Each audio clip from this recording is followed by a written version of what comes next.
This is Phineas Flynn, and this is Ferb Fletcher. And they are the masterminds behind the wildly inventive, often logic-defying summer projects in the history of summer projects. The sheer audacity of Phineas and Ferb's summer vacation projects has baffled casual viewers and dedicated fans alike for years.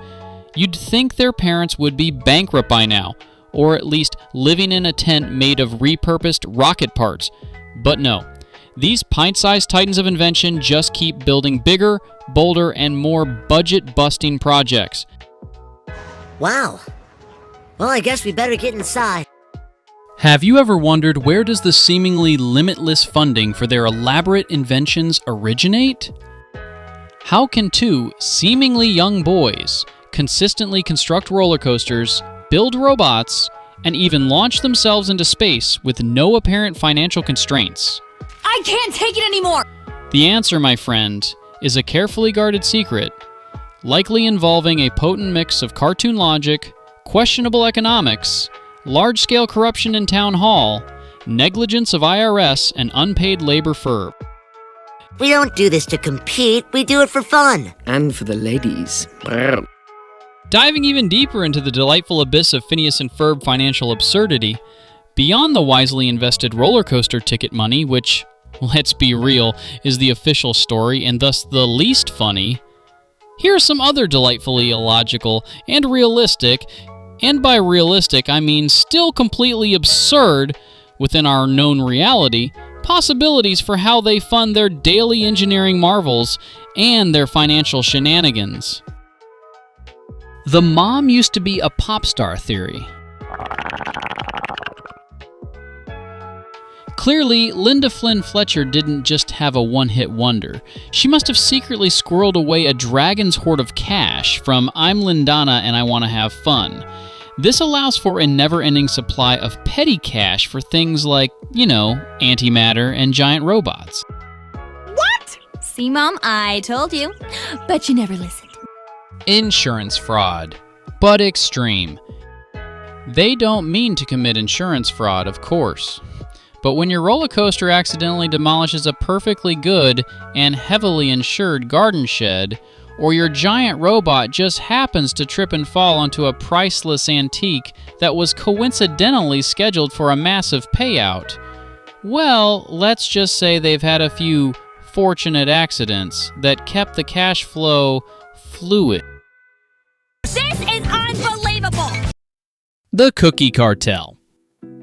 If we're being truly cynical and satirical about how these kids afford their mega projects, then the innocent facade of cookie sales could indeed be a cover for something far more potent. We're talking about a level of addictive quality that goes beyond just being delicious. Think about it. People are desperate for those Fireside Girls cookies. They line up around the block, pay exorbitant prices, and experience what can only be described as intense cravings. Is that just good baking? Or is Isabella, with her unsettlingly intense gaze and perfect attendance record, running a highly efficient, small-scale operation that provides, let's call it, enhanced sensory experiences disguised as baked goods? Bulk discounts. The local hardware store, oblivious to the scale of their projects, likely just assumes they're incredibly enthusiastic young builders and gives them unheard-of discounts for buying in such consistently massive quantities. Or they simply don't care. Oh, you need another 20 tons of steel girders and 100,000 feet of copper wire? That'll be, $10? Look! Oh no, that's ridiculous! Black budget of OWCA. Perry the Platypus isn't just bringing down Doofenshmirtz, he's a highly compensated secret agent. It's entirely possible that the organization without a cool acronym has a slush fund specifically dedicated to keeping Phineas and Ferb occupied with their elaborate scheme so they don't accidentally uncover the truly bizarre things happening in the tri-state area. It's a small price to pay for plausible deniability, and that keeps away IRS from auditing their account.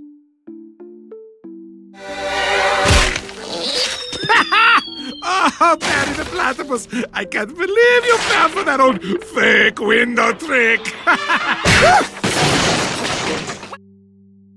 Ferb's Secret Life on Wall Street, and a crypto whale. While Phineas is sketching designs that defy physics, Ferb is silently making billions through highly speculative day trading on the global market using a hidden, state-of-the-art satellite link he built before breakfast. His stoic silence? He's just calculating optimal trading algorithms in his head. The elaborate machines are merely a way to launder the truly staggering profits. Or he had acquired a staggering amount of Bitcoin in the initial days, and now he sells one or two to support their projects. And that is why I will never wear suspenders in public. They're all just hallucinating. The most depressing, yet oddly affordable explanation. The entire series is just Candace's elaborate delusion brought on by extreme sibling rivalry and too much sugar. The projects are just a pile of garden gnomes and old tires, but in her mind, they're world-class inventions. And the parents are just tired. Very, very tired. These little creeps have destroyed our backyard, leaving this ugly mess in its place. Seriously though, if you figure out their actual funding source, please let me know. My own backyard could use a fully automated car wash. If you like this video, please share it with your friends and family.